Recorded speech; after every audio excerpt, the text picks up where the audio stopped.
In an attempt to debunk Elon Musk, CNN accidentally owned themselves. So, about a week and a half ago, Donald Trump and Elon Musk held a presser in the Oval Office. During that presser, they revealed and exposed the inefficiencies they found in regards to the federal retirement process. They made some very specific claims, including the claim that paperwork is processed by hand, it's handled in a mountain underground, it takes an elevator to get there. Well, CNN attempted to debunk two of those claims. Here's where things get interesting, though. Not only did they fail to debunk the claims, but the debunking could have been done in about 10 seconds. But instead, CNN ran an entire 5-minute segment on this. So I thought to myself, why would they turn these two claims, which, by the way, CNN was wrong on, into an entire 5-minute segment? And so I thought I would share with y'all my perspective. As many of you know, I am a professional actor for film and TV. I've worked with many directors, writers, producers. I have also done teleprompter work as well. So I sort of have a perspective, again, just from a talent side, behind the scenes, as far as how this stuff works. So I don't work for CNN. I don't have any connections to CNN, but I just wanted to share my perspective on how this entire segment came to be. It began with Anderson Cooper, and I would like you to notice to his tone of voice and how he presents this entire thing. Unseen function of the government embodied by a limestone mine in Pennsylvania, where apparently all federal retirement paperwork is processed.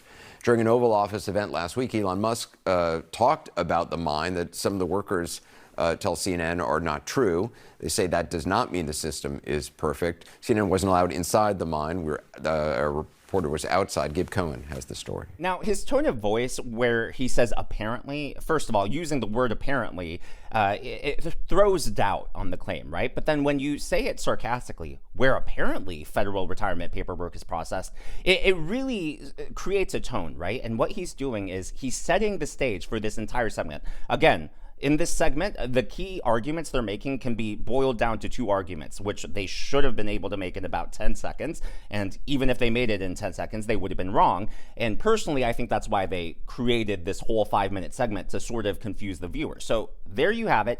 In the first 30 seconds, they're setting the stage. They're emotionally manipulating you, apparently. So they're seeding doubt in the viewers' minds. Beneath the rolling hills of western Pennsylvania, really is just off some rural road. An old limestone mine houses one of the most remote and secure government offices. You can see the entrance. It looks like that's about as far as you can get before you have to go through security. Nearly 700 civil servants here process almost every retirement from the federal workforce. We're here in Butler County because of recent comments that Elon Musk made about this facility and about the people who work here. Comments that have really rocked this rural area. There's a limestone mine where we store all the retirement paperwork. From the Oval Office last week, Musk criticized the operation as one that epitomizes government inefficiency. It's like a time warp, and the elevator breaks down sometimes, and then nobody can retire. You could do practically anything else, and you would add to the goods and services of the United States in a more useful way. So in case anyone's wondering, the text at the very bottom on the Chiron, mine workers tell CNN Musk claims are false. So this is the narrative that they're running with. This is the whole point of the entire segment, to debunk Elon Musk. And you'll notice they still haven't debunked anything. You've essentially had two intros now. You've had Anderson Cooper, then you've had this reporter. Now, even when they switch to the reporter, there is more emotional manipulation going on. You'll notice he opened the entire segment with the rolling hills of rural Pennsylvania. It's interesting because rolling hills is it's a subtle, but it is still a loaded term, because what they're doing is they're creating an image here, a dichotomy. You want to root for the good guys, and the rolling hills, they're creating a beautiful picture versus the folks of chaos and misinformation. So there are two very different teams that CNN is setting here. And it makes you wonder, when Hurricane Helene came, did they talk about the beautiful mountains of North Carolina, the beautiful plains in Georgia, the rocky hills of East Tennessee? Seriously, go back and watch the Hurricane Helene footage. I don't remember them ever talking that lovingly about the victims of Hurricane Helene. Yet here, where it's about federal workers, all of a sudden the rolling hills of Pennsylvania. Maybe I'm reading too much into it, but I really do think in my heart of hearts that they're setting a stage, trying to subtly manipulate the viewer. So, after all of that setup, after all of that introduction, they finally get into their first claim where they attempt to debunk Elon Musk. The federal workers here are on edge. They got a memo warning them not to talk to reporters. Are you ready? Yep. Okay. How you feeling?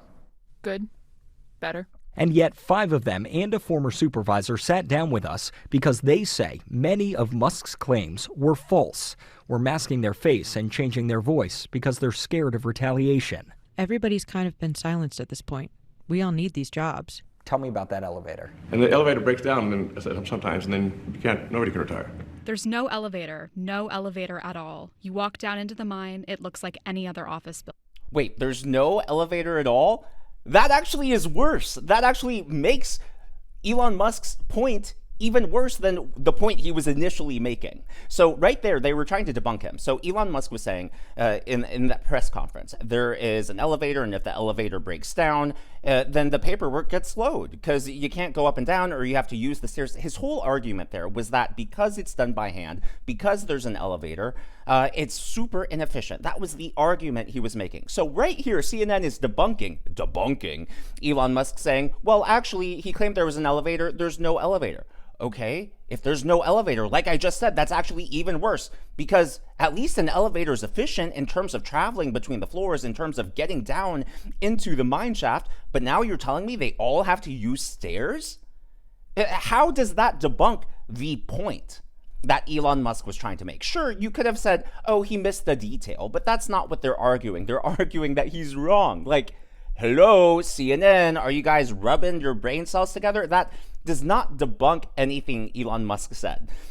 They actually, so that was point number 1. And then here's point number 2. They got into the numbers. Elon Musk said, well, they'll explain it here in the clip. The most number of people that could retire possibly in a month is 10,000. I'm not sure where that number came from. There's no limit. There's no limit. So right there, they're trying to debunk that number, and they're like, where did it come from? Okay, federal workers, let me introduce you to your own Federal News Network. This is where I got this. You can fact check me. Federal News Network. This is, I've shown this before when this news initially broke. So the claims received, that column is specifically the claims as far as retirement requests. And then the claims processed is how many retirement paperwork claims they're able to process in any given month. And you can see this is going from October 2023 all the way to December 2024, right before Trump was re-inaugurated. So the inventory is the federal government's own steady state goal. Their steady state goal is to have 13,000 retirement requests in inventory. In other words, those are claims that haven't been processed. They're sitting in purgatory, so to speak. And then the column right next to that, you can see the average processing time from when you put in your retirement request to when you're actually when it's all said and done, ranges from 47 days to 73 days. So well over a month. But all of that being said, they claim there's no limit. Well, if there's no limit, then why is your stated goal, why is the federal government's stated goal to have 13,000 applications or claims just sitting there in the queue? I mean, if there really is no limit, wouldn't you just go through them as fast as you could? If you're keeping claims in a queue, if you're keeping them in purgatory, if you're just sitting on them, that suggests to me that, yeah, maybe there is a limit. Sure, that limit might not be written down on paper. It might not be official government policy. Oh, we can only let this many people retire. But if you have a stated goal of we want 13,000 claims sitting in this queue, that suggests to me that there is a pipeline and a bottleneck issue. Just saying. They then attempted to debunk the claim that this is all processed by hand, but they provided no alternative evidence. All the retirement paperwork is manual. That is not true. It's not. Okay, so literally the reason I stopped it there is because the clip goes off talking about the history of the mine. That person provided no evidence. debunking the claim. But here, even Snopes is saying that Elon Musk's claim is true. On February 11, tech billionaire Elon Musk and Doge made a series of claims about a limestone mine in Pennsylvania where the U.S. government allegedly processes retirement claims manually, and Snopes rated this as true. I get, whenever I use Snopes, whenever I use the mainstream media, a lot of people were upset in my last video that I used the New York Times and Politico, and they're like, Daniel, like, why do you use them? They're fake news. The reason I use sources like this, and by the way, this is my same perspective when it comes to the polls. When you have a source that is actively and knowingly, like it's well known, left wing, and they give you good news, then you know the reality, you know the truth is actually even better. So here's my point. Snopes, we know they're left-wing. Snopes, we know they're biased. Snopes, we know they have ties to Democrat organizations. So with all of that being said, if even Snopes is saying that what Elon Musk said is true, then it's probably really true. The same logic applies for polls. Yes, the polls are left-leaning, so if a poll shows a Republican doing well, then you know reality is a lot better. And that's why I use the mainstream media. I have issues with them. I critique them. Hey, I'm critiquing them right now in the video. But I think there is a smart way to cite the media in reporting, and that's at least what I attempt to do. Next, the self-owning just keeps continuing. Here we go. For years, this office has been criticized for processing too slowly, over-reliance on paper, and insufficient staffing. Some of the workers we spoke to agree the system needs updating. But completely shutting this facility down would devastate Butler County, where the federal government is the biggest employer. It's also Trump country. He got nearly 2/3 of the vote here, and the mine is just 20 miles from the fairgrounds where he was nearly assassinated. So they opened that scene talking about this was criticized for years.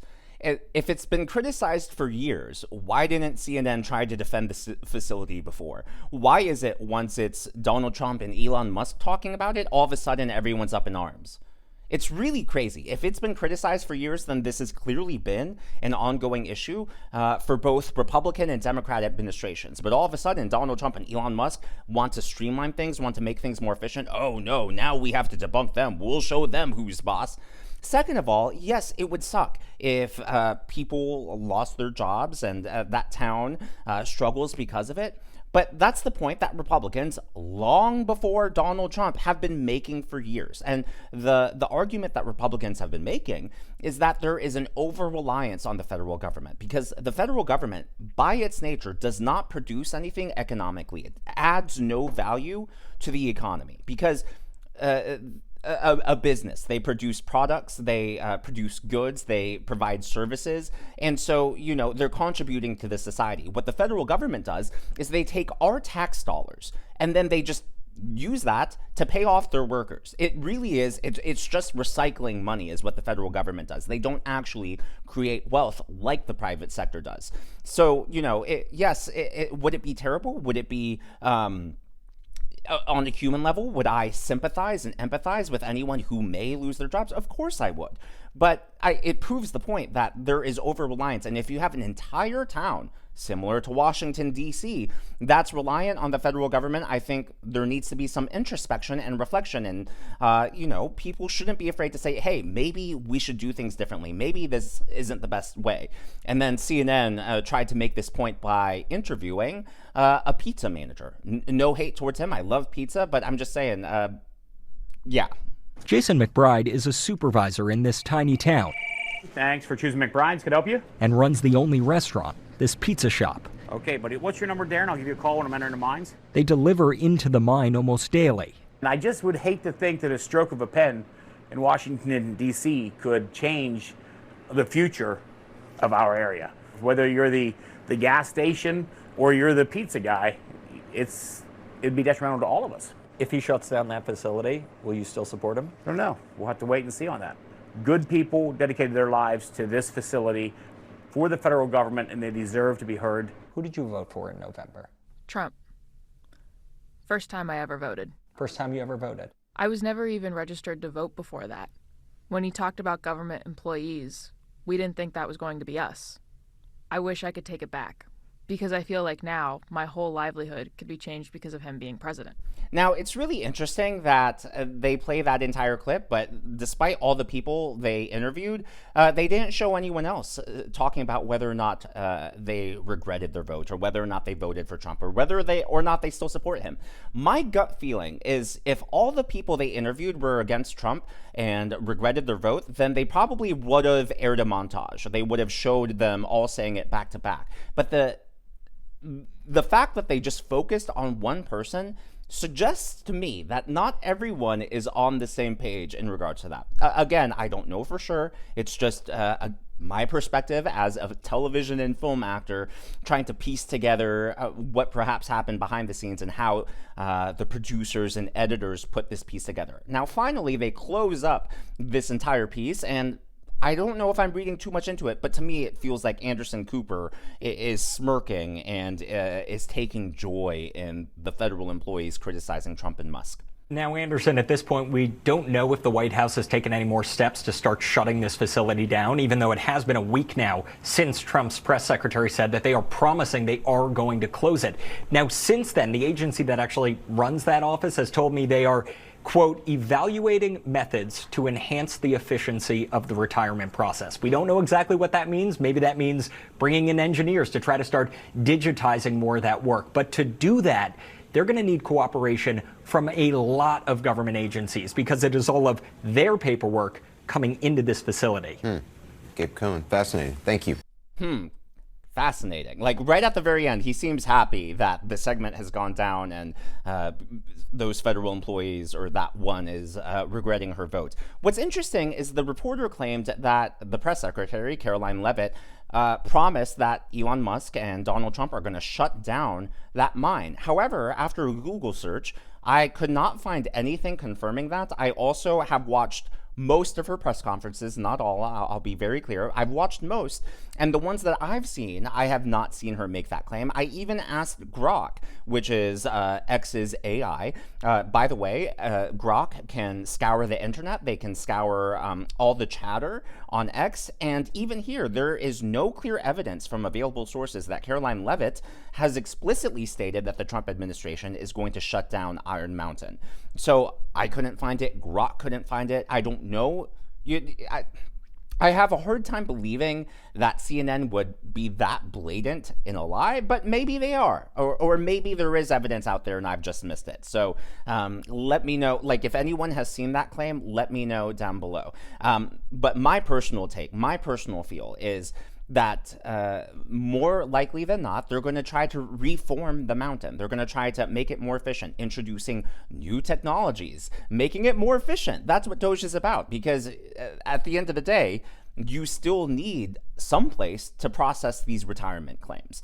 Now, yesterday I made a video talking about how Joy Reid was canceled by MSNBC. Her show was fired, and she will no longer be a contributor or a commentator on the network. Well, it turns out that Lester Holt is stepping down at NBC News. To be clear, he has not been fired. He's stepping down, so it sounds like perhaps this was his decision, or it's very possible that he could have been pressured into doing that, and he's moving down from that position into their daytime magazine type show. Now, there is panic, there is anger over at MSNBC. According to Mediaite, new MSNBC head holds hasty meeting with Joy Reid staffers after show's cancellation leaks insist Trump wasn't a factor. Now, it turns out many of her staffers and many MSNBC employees never even found out from the company itself. They found out through these media reports. That's why they're so unhappy, and many of them were distressed, in tears, just very furious. And so that's why the CNN head is claiming that Trump wasn't a factor in all of this. Now, a lot of you are probably wondering, oh, what in the world is Elon Musk up to? I mean, of course, he's working with Doge, but it seems like he's in Washington, D.C. and working for the federal government 24/7. But what about X? What about Starlink? What about the mission to Mars? What about all the companies that he has his hands in? Well, the Daily Mail released a new article, and Musk is still working. According to this article, proposed a $19 trillion tunnel could get you from London to New York in 54 minutes. And if you take a look at the very last paragraph, this Elon Musk-backed concept could allow travelers to complete the 3,400-mile journey in less time than many people's inner-city commute. And so he is supporting this, and he is pitching his Boring Company to take charge. Musk recently reignited renewed interest in the idea by claiming that his tunnel digging company, the Boring Company, could complete it for 1,000 times less money. So 1,000 times less money. The current projections are $19 trillion, but Musk is saying he can do it for $19 billion. From everything I've read, this appears that it would be a private venture, though, of course, local, maybe in some cases, federal and state governments might get involved just as far as regulations and depending on how much they feel they need to step in. But from what it appears, this will be a private venture. I personally am excited. I think it would be really cool. I just love the leading edge of technology and what everyone is fighting to achieve. Obviously, there are a lot of risks from the low pressure underseas to tectonic plates shifting. I mean, obviously, this would be very risky, but as I've said often before on the channel, it's often those areas of uncertainty and areas of growth where the best innovation comes forth. Like they won't know exactly what challenges they'll face until they're doing it, and they'll have to innovate and they'll have to be resourceful in achieving these things. And it's often these huge projects that really drive technology forward in a huge way. So I am very excited about that. I had one more story, but this video is like 21 minutes now. So I am, by the way, this was just one take. I'm like, oh, hopefully it's not too rambly. As always, all of this is my analysis and commentary. That is what's going on in the world of politics from my point of view. I will save the other story for later, but sneak peek, apparently in Florida, they may be getting rid of property taxes, or they've taken a move to do that. I think that's really exciting. But anyways, I would love your feedback and your insights as to the CNN piece. Do you agree with my assessment? Do you partially agree? Are there areas where you disagree? Is there something you noticed that I missed out on? Let me know down in the comments below. I think it's always fun to dissect these media pieces. And because those weren't commentators, this was pre-planned, right?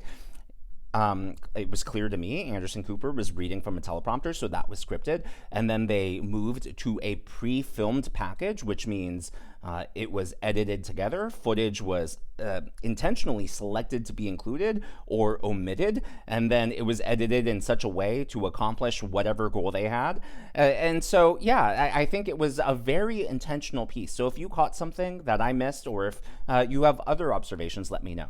If you haven't already, please be sure to give me a thumbs up. I know it's a simple thing to ask, but it really does help me in the algorithm to reach more viewers like you. Be sure to smash that subscribe button and to check out one of these videos.